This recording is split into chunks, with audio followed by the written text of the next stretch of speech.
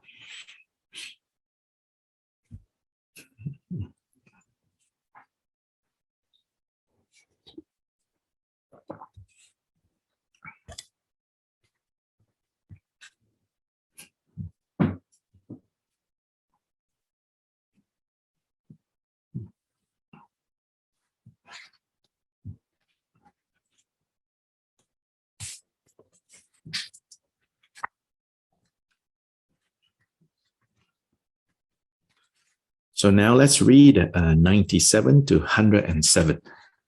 97 to 107. And this is the section that Khenpo Kumpel calls perfect practice, like the most ideal way of practicing this section. The actions of the Bodhisattva are unbounded, so the teachings say. Of these, until the goal is won, embrace the practices that purify your mind. Reciting thrice by day and thrice by night the sutra in 3 sections, relying on the Buddhas and the Bodhisattvas, purify the rest of your transgressions. Wherever and whenever and whatever you are doing, for your sake or the sake of others, implement with diligence the teachings given for that situation. There is indeed no field of knowledge that the Buddha's offspring should not learn.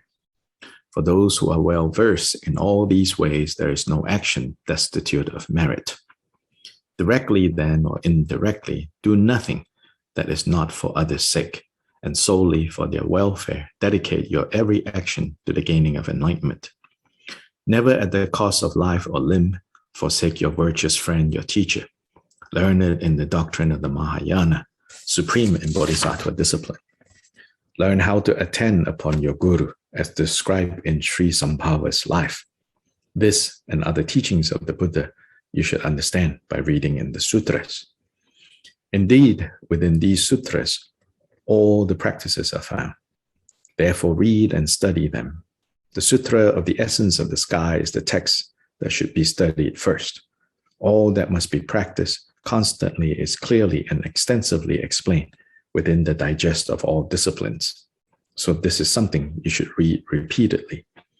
From time to time, for the sake of brevity, consult the digest of the sutras, and those 2 works peruse with diligence that noble Nagarjuna has composed.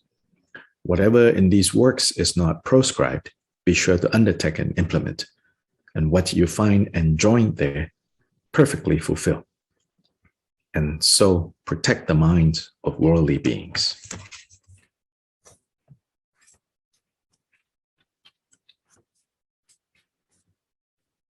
So 97 says the actions of the Bodhisattva, meaning the practices the Bodhisattvas have to engage in, are unbounded. There's no limit. Now, although they are no without limit, the main thing that we should remember is they are all geared towards purifying our minds of the afflictive emotions. And the afflictive emotions are grounded in self-grasping. So yes, the practice of Bodhisattvas speaks a lot about benefiting other beings, helping other beings. But if your helping and the benefiting of other beings isn't grounded in you working on removing afflictive emotions from your own mind, then it is not Bodhisattva practice. So this is very important, this point.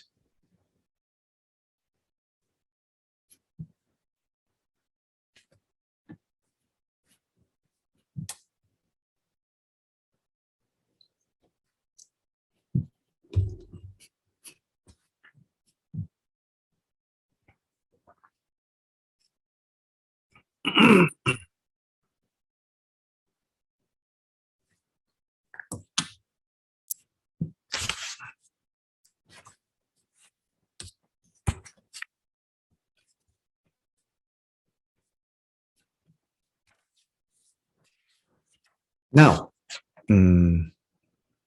of course, it is easy to engage in practices of purifying your own mind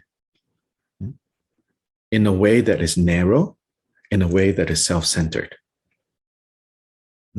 And that, of course, from the perspective of the Mahayana, the great vehicle, now Mahayana is not talking about some form of Buddhism in China or in Japan. We're not using Mahayana in that way. Mahayana as a mindset. So from the perspective of the great vehicle mindset, practices of purifying your mind that is just focused on yourself, that is a fault. So we have to do it for the benefit and the sake of others. But the other error now is thinking that, oh, I've taken the Bodhisattva vow, then it's about benefiting others. And you just go and start benefiting others, helping others. But if you don't do it with an understanding of that it has to be on the basis of purifying our own minds, removing afflictive emotions and self-grasping, then it's also not Bodhisattva practice.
Yeah. So then here, reciting 3 times in the daytime, 3 times in the nighttime. This sutra called the Sutra in 3 sections. The other title of this, more common title, is the 35 Buddhas Confession. And so here Shantideva actually identifies that, because that is said to be a main way. Very short text. It's called 3 sections because the first section, names of 35 Buddhas, you pay homage. So often you're encouraged to do prostrations towards each of these Buddhas, 35 Buddhas, starting with Buddha Shakyamuni. Then the second section is confessing and rejoicing. So confessing our lapses in our Bodhisattva vow, and then rejoicing in the good that we see in us, in others, all around. And then the third section is dedication, dedicating merit. So it's called 3 sections because of that. So here Shantideva says you should use that to purify your lapses, the way in which we have damaged our Bodhisattva vow. So 6 times a day, he says. 6 times in the course of one whole day.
99 is talking about know that, there are so many different teachings, instructions, practices.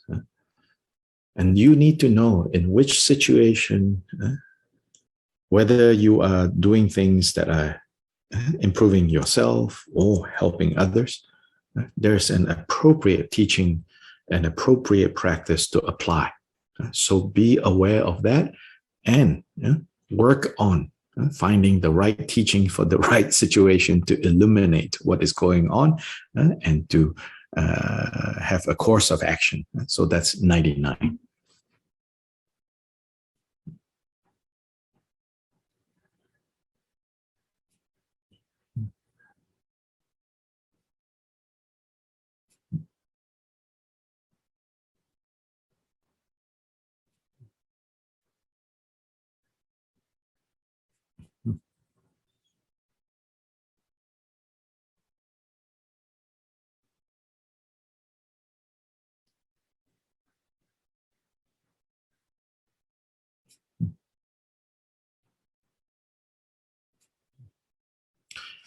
"100 is saying, when we really have the Bodhisattva resolve, then our view towards a lot of things, many things, need not be so narrow.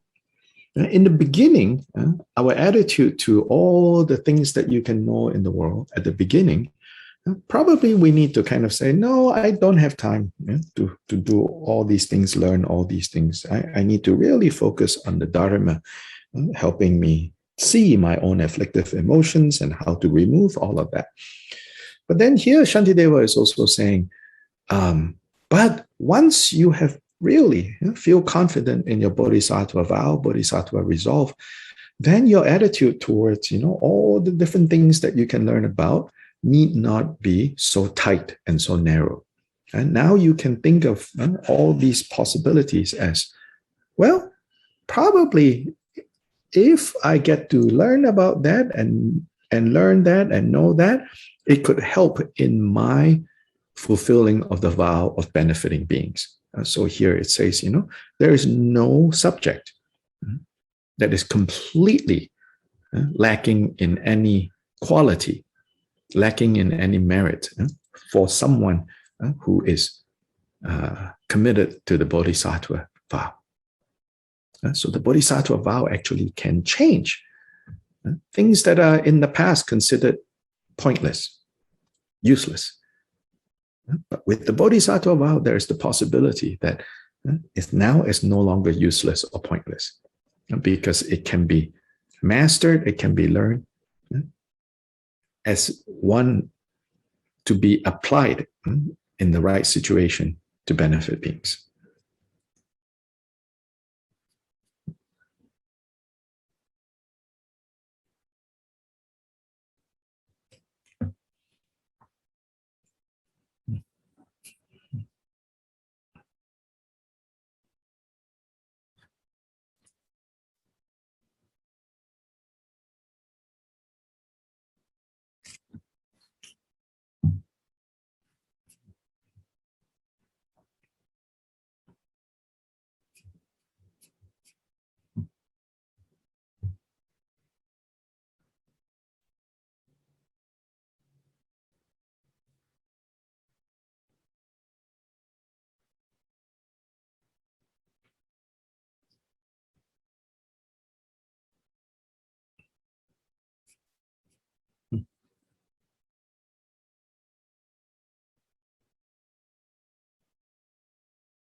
"101 reminds us, then fundamentally, every practice we do, everything that we do is to be done for the sake of achieving awakening for ourselves and for others.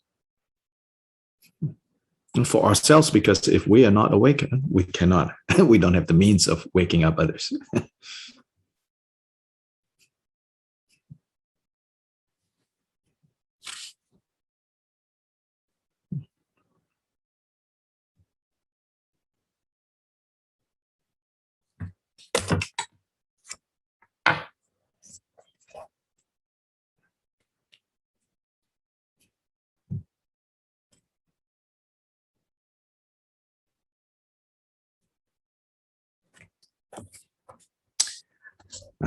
Then 102, 103, those two emphasize the importance of relying on reliable teachers for our training.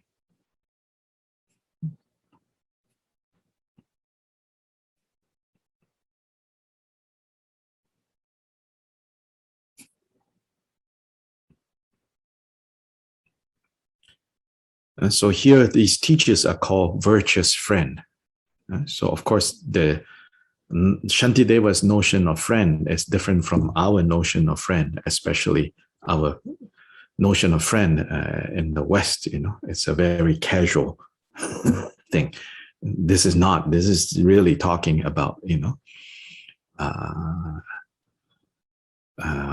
teachers. So it says, never at the cost of limb or life do you forsake your teacher, your teachers, in the plural even, who are firmly kind of in the Mahayana mindset and practicing the Bodhisattva path. Don't give up.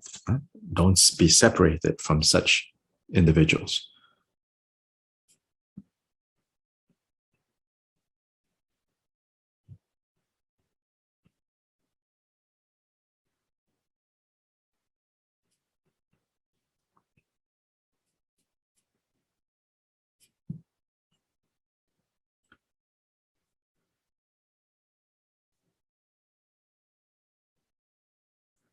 Hundred and three, Shantideva refers us to a particular section of the Avatamsaka Sutra,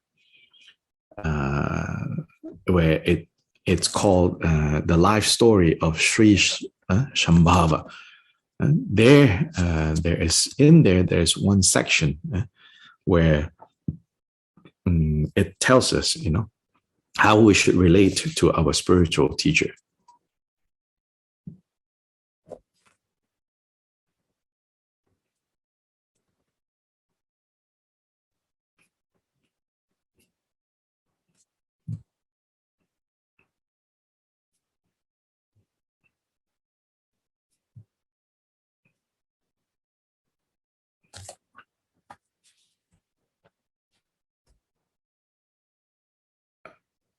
The crucial passage is given in the footnote in this translation that we have. So I'm going to read to you that section.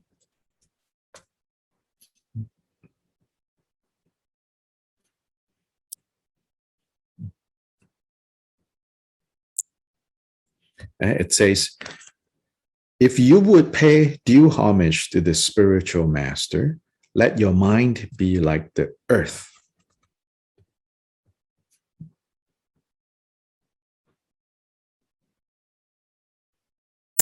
The earth, the ground.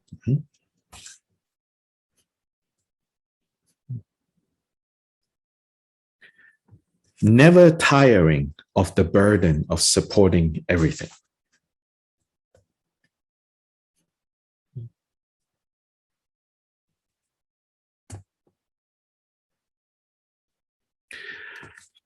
And like a diamond, indestructible in its intent. That means its goal of achieving Buddhahood.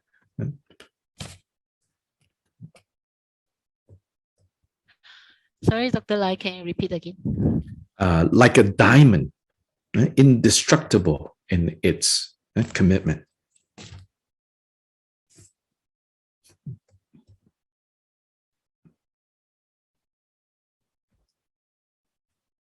And your mind must be like a rampart, wherein suffering can find no breach, like a wall. Suffering cannot come in. you say no.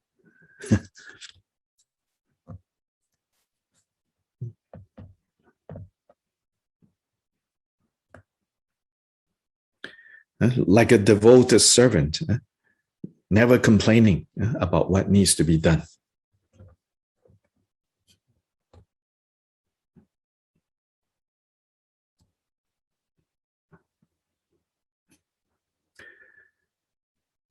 Like a reliable beast of burden.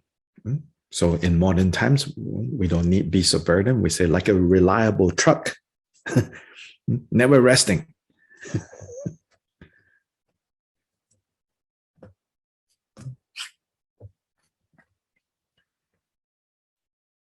Like a ferry boat, always willing to go back and forth.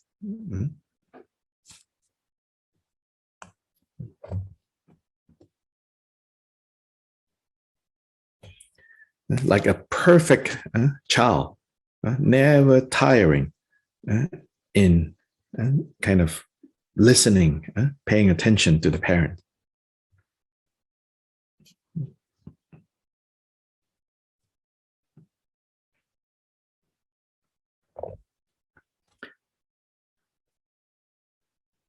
Then in brief, look upon yourself as a sick person, upon your spiritual master as the physician, on the teaching as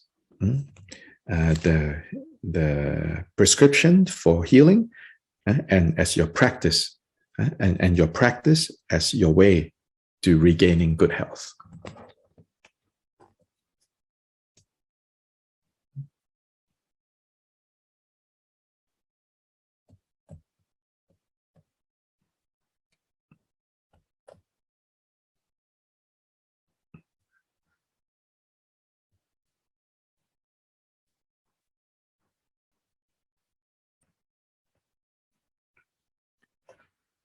So another text not mentioned by Shantideva, a very popular one, is one by Ashwagosha.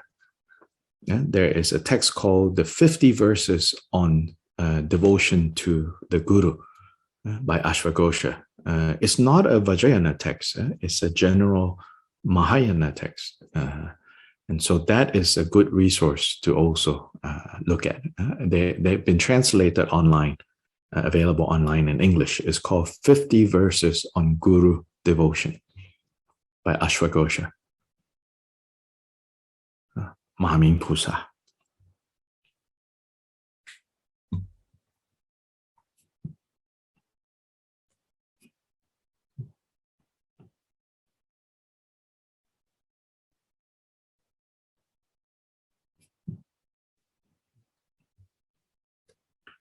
Uh, 104 says,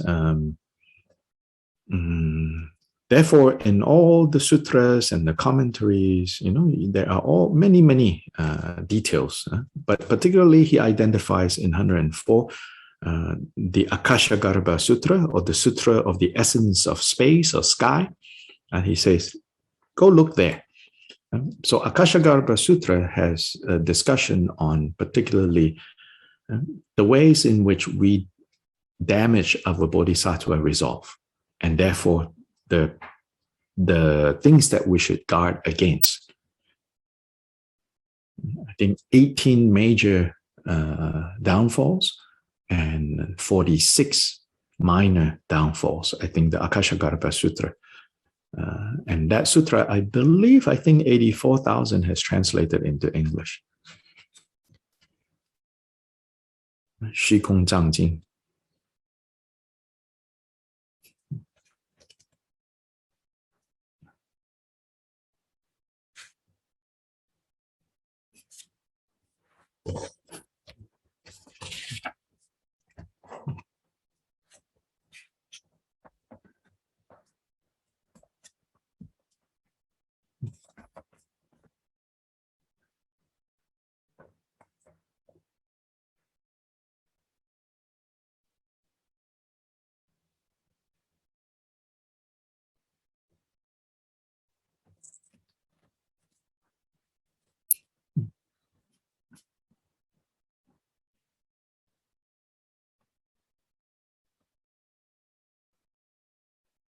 105 and 106 is Shantideva refers to two compendiums or digest, meaning so he now this is according to 105 and 106. He says Nagarjuna has compiled two compilations. One is called a compendium of all disciplines and a compendium of all sutras, which is basically, you can say, one is about primarily about theories, the compendium of sutras, and one is about practice, the compendium of disciplines.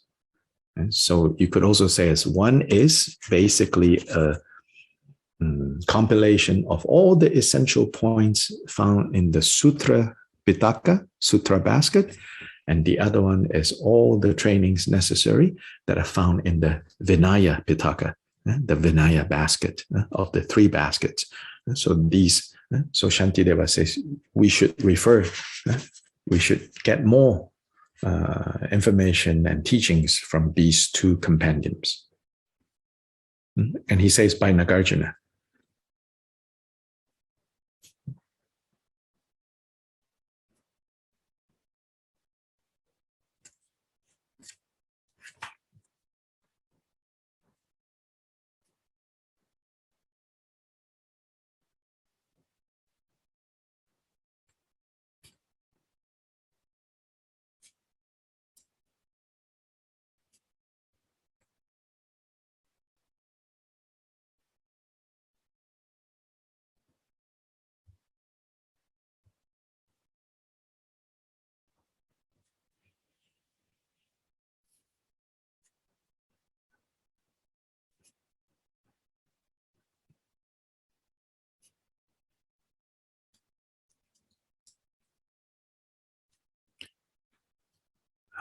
But right now, we don't have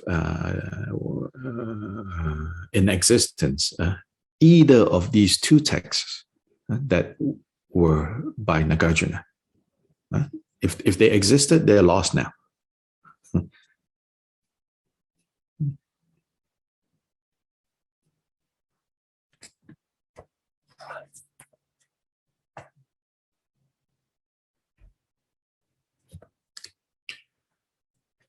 Instead, what we do have is the compendium of disciplines by Shantideva himself.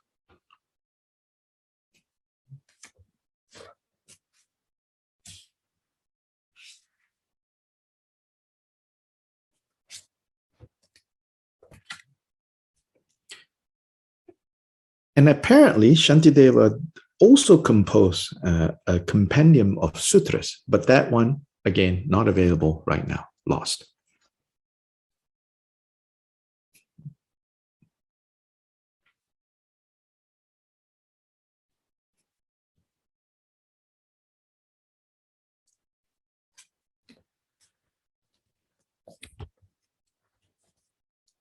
But Shantideva's compendium of disciplines, Shiksha Samuchaya, has been translated into English, published by Oxford University Press.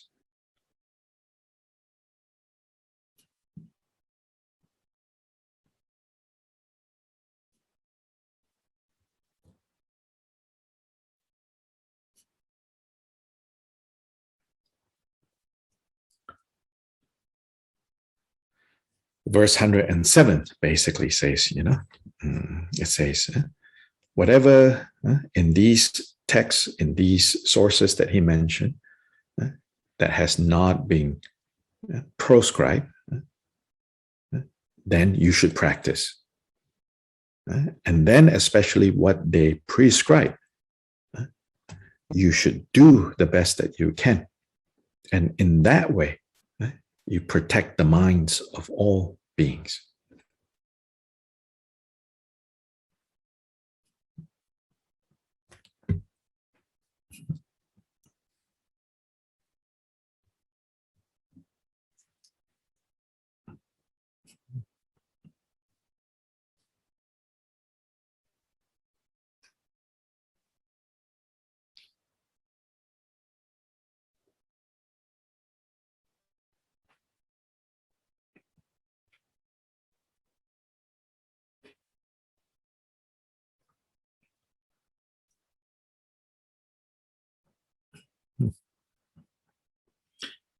Now, great summary in verse 108 and 109. Examining again and yet again the state and actions of your body and your mind, this alone defines in brief the maintenance of watchful introspection, vigilant introspection. But all this must be acted out in truth, for what is to be gained by mouthing syllables? What invalid has ever been helped by merely reading in the doctor's treatises?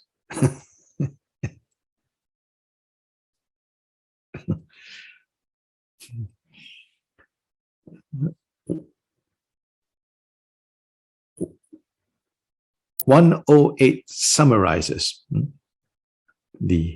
what is the main point of this chapter is to examine again and again both your mind and body, meaning another way of putting it, body, speech, and mind. All the three doors of activities. Examining that. Examining it with what? Examining it with the do's and the don'ts, the prescription and the proscriptions that the Buddha has given. And see in our three spheres of activity, body, speech, and mind, are we acting in accordance to what the Buddha prescribed and proscribed or not? That is chapter 5.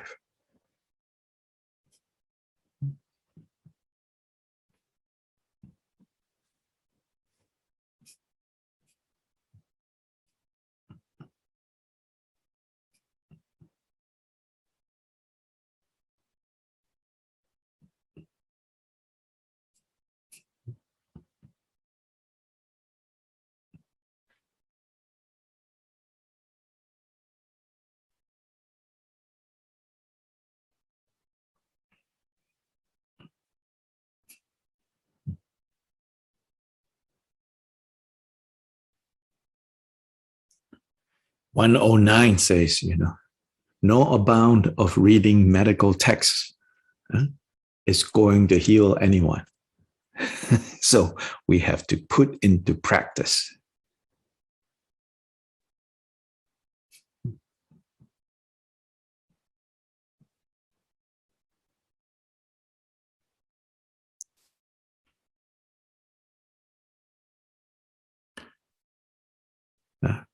Map is not territory.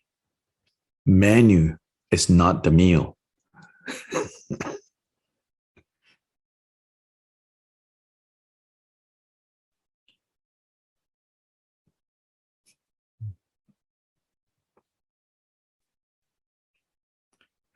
So with this, we finish chapter 5. Any questions, comments? We're halfway through. 10 chapters. We finished 5 chapters. Joyce, please. Yes. In verse 88, what would it have been referring to when talking about people who wrap cloths around their heads or go around with covered heads? Vanity. Okay. Thank you. Yeah. So people who are vain. In other words, it's that section, I think, as I explained, maybe not so clear. It's like, yes, you teach Dharma. So that whole section is about do this. However, in doing this, also consider. Yeah. So it's not like teach Dharma no matter what. It's like teach Dharma. But if people are not interested, if people are, not just not interested, but arrogant about it, or people think you are demon worshippers, especially, you're in Arkansas, right? Then don't. He says don't, because it will cause them to plant negative karma for one reason. Another reason, you become disappointed, then maybe you give up. Don't do that.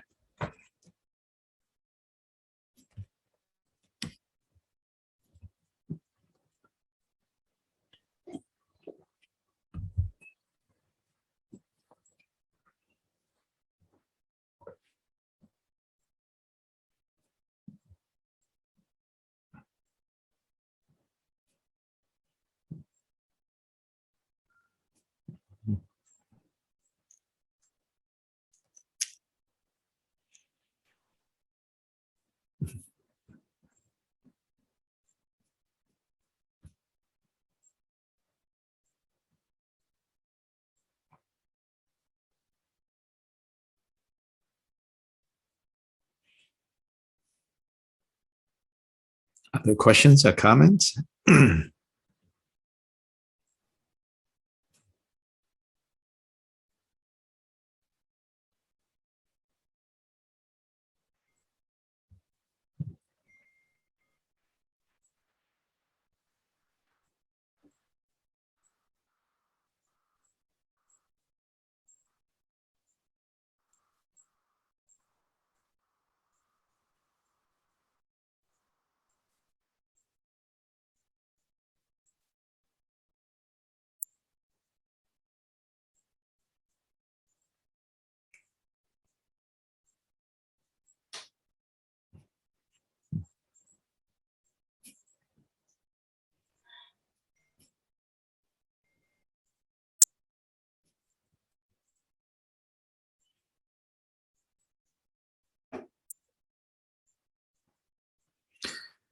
Well, if not, Yes. yes. Oh, good. Hon, I'm having a little hard time. Like there's a line.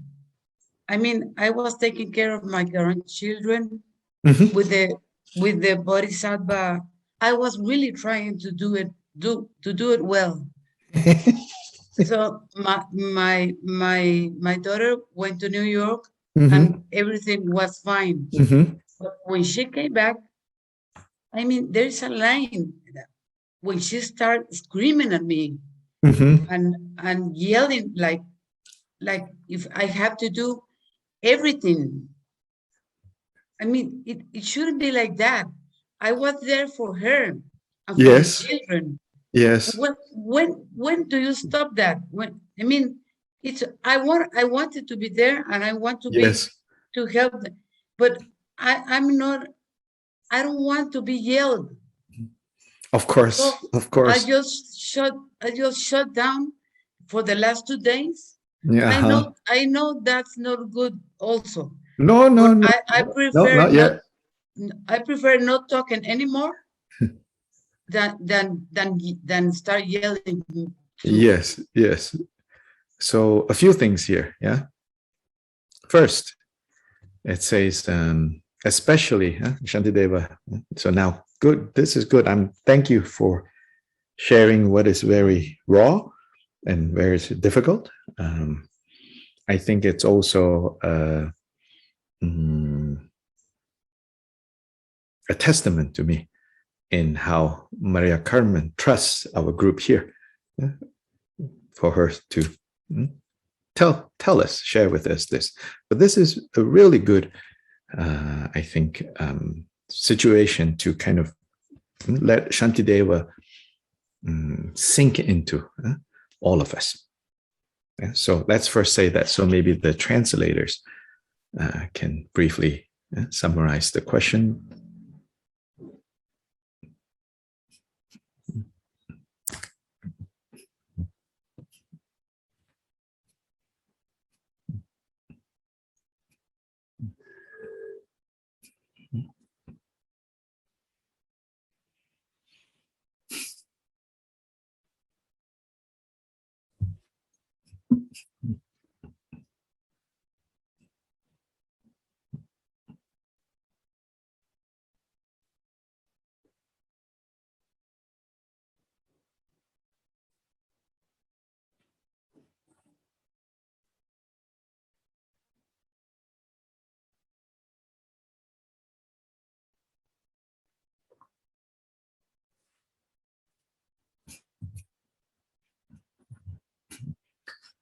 First thing, Shantideva says, right?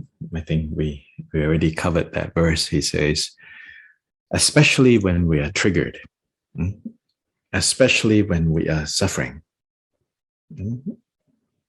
Then he says, we should be like an injured animal. So an injured animal will go into hiding. So actually what you said, it's not bad. Yes, shut down. It's necessary because an injured animal goes into hiding. Now, because if it if it doesn't go into hiding and it's still out and exposed, what happens? It will attack whatever comes near it. Rightly or wrongly, it will attack.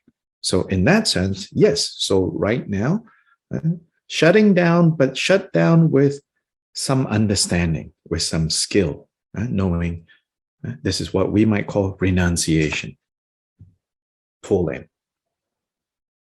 So Shantideva says, first, do that.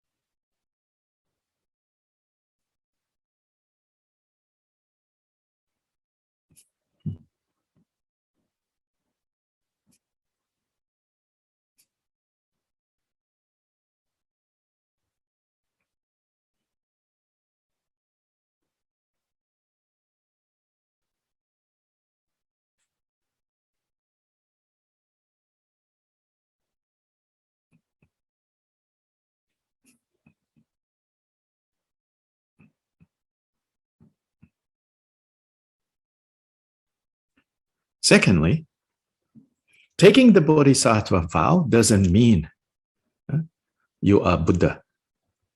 Taking the Bodhisattva vow just means I'm going to work on this.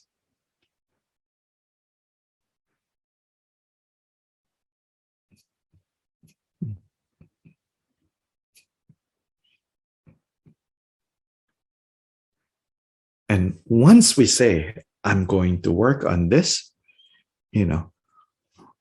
all the universe, as they say, will start cooperating, or sometimes it feels like not cooperating. Why? Because all the conditions will come up to help us train.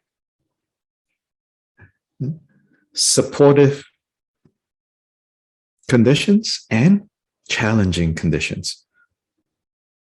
So they will start conspiring and say, oh, you want to become a bodhisattva? Here, we will help you.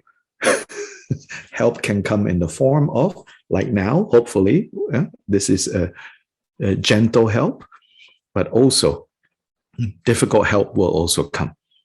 Being yelled at by people that we love, being yelled at by people that we would do anything for.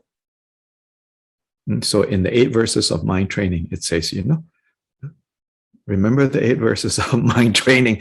We're not saying that, that we can do it, but the 8 verses of mind training, that one verse reminds us. When those I've treated, with kindness, repays, by harming me, I should see them as my spiritual teacher. The point there is, these conditions are coming to help us grow in our bodhisattva resolve.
the 6th verse, of the 8 verses of mind training. It says,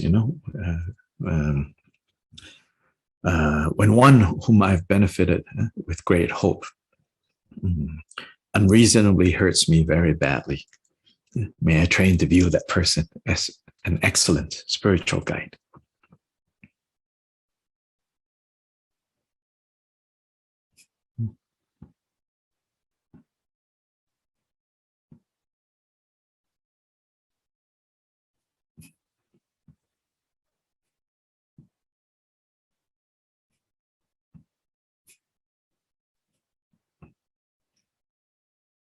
So that is one piece. It's not just, the only piece. So you have to bring all of this together. Yeah. Then the next, right? You have heard me said this before, I think all of you, but we need reminders. Like parents and children, karma is very complicated. Mothers and daughters, fathers and sons, very complicated.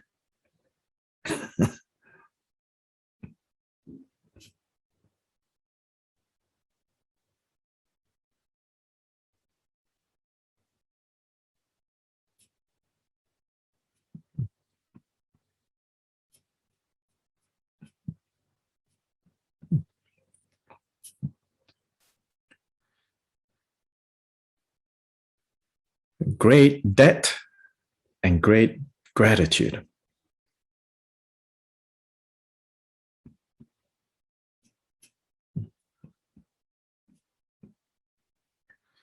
No simple karma brought parents and children together.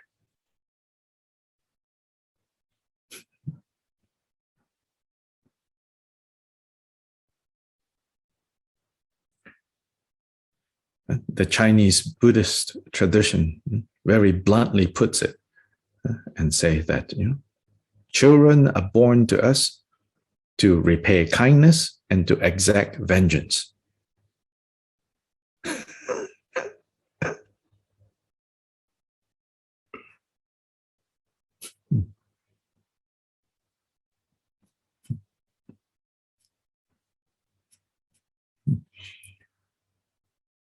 Or as the Facebook meme joke would put it, yes, insanity is hereditary. You get it from your kids.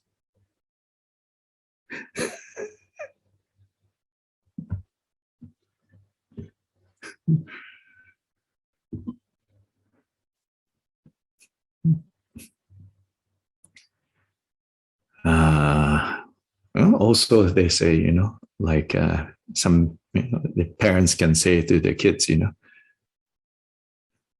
may you have kids like the kids I have. In a moment of anger,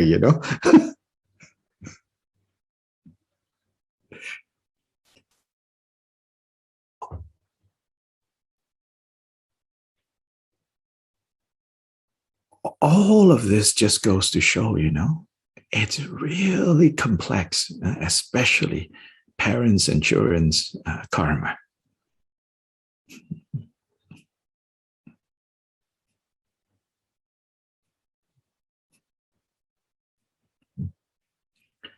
So don't give up.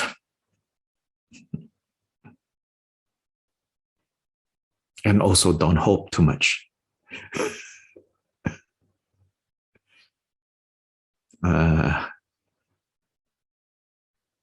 Try to laugh a little bit about, how ridiculous it is. Try to remember the kindness of your mother and think about the torture that you gave your mother.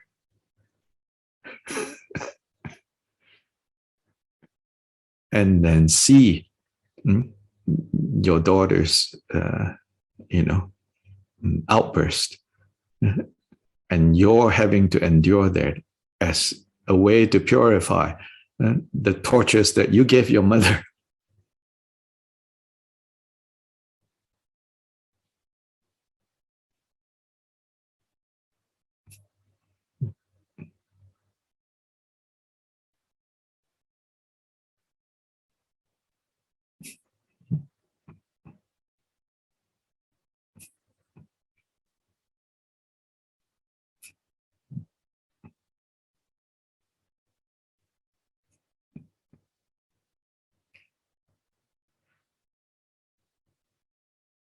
I do not have kids, but even many years ago in college, when I was a lot younger, 19, 20, I remember vividly during one break in college, I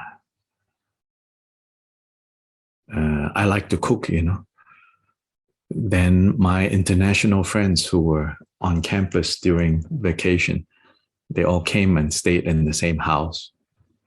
So I was basically cooking 2 meals a day. I remember very clearly at the beginning when I was doing that. Of course, nobody forced me to cook. I wanted to because I liked. Also, I cannot stand eating other people cooking, so I cooked. So I cooked for everyone. Then I vividly remember, feeling so hurt that you cook and you buy and you shop and you chop and you cook, and then when you're done cooking, and you say, okay, it's ready, and nobody comes. Okay, it's ready. Eat it while it's hot. They're too busy with their computer games. They're too busy on the phone. They're too busy, whatever. And finally, when they come, they eat. Then they comment about your cooking. Oh, I was so upset, But then I remember I was like, oh my God, I've done that my whole life to my mother. I was like, ay. Because the other side of that is, with my friends and all of that, they weren't, this is not even parent and child karma, but they're not even like going out of their way to be ungrateful. We are all just so wrapped up in our own samsara,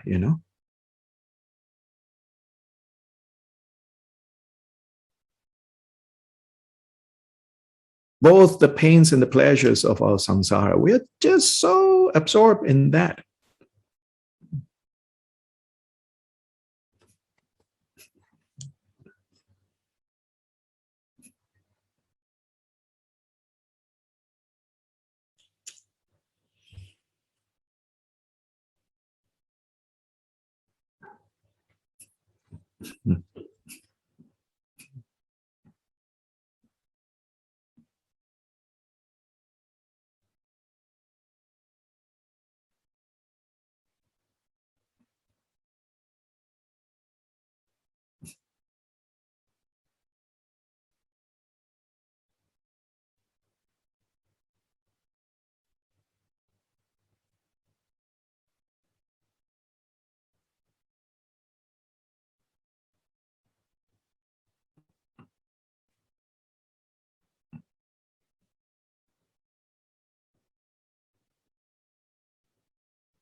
Yeah, so Kong, you have a comment or something?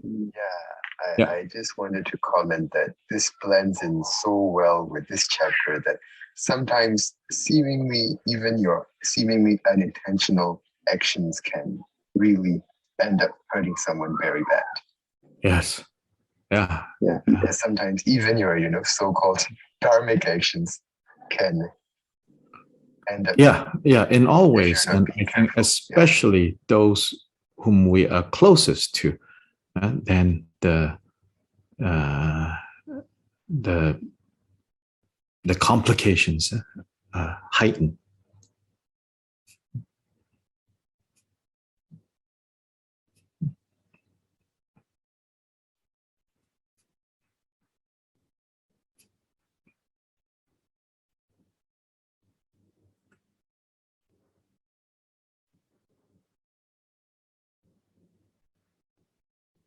And so there is a Turkish saying,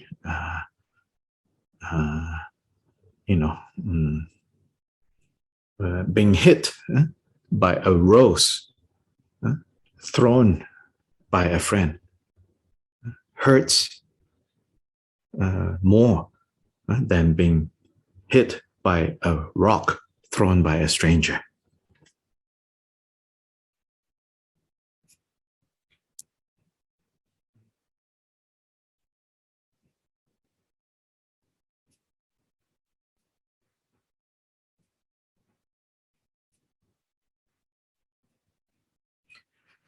It's part of the causes and conditions of being human.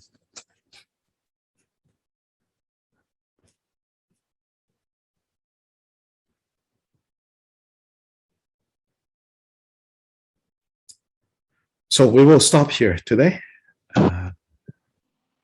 And Maria Carmen, yeah, what's that?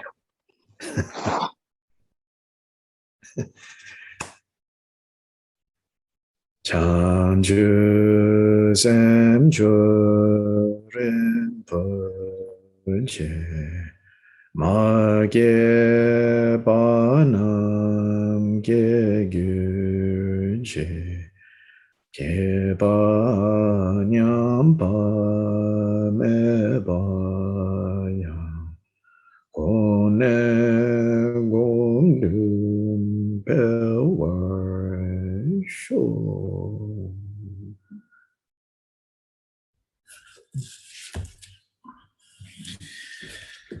Gracias, Dr. Lai. This Saturday. Yes, thank you, everybody. Good night. Gracias, Dr. Lai. Muchísimas gracias. Thank you. Thank you very much. Gracias. Thank you. Thank you so much. Good night. Thank you. Thanks very much. Thank you so much.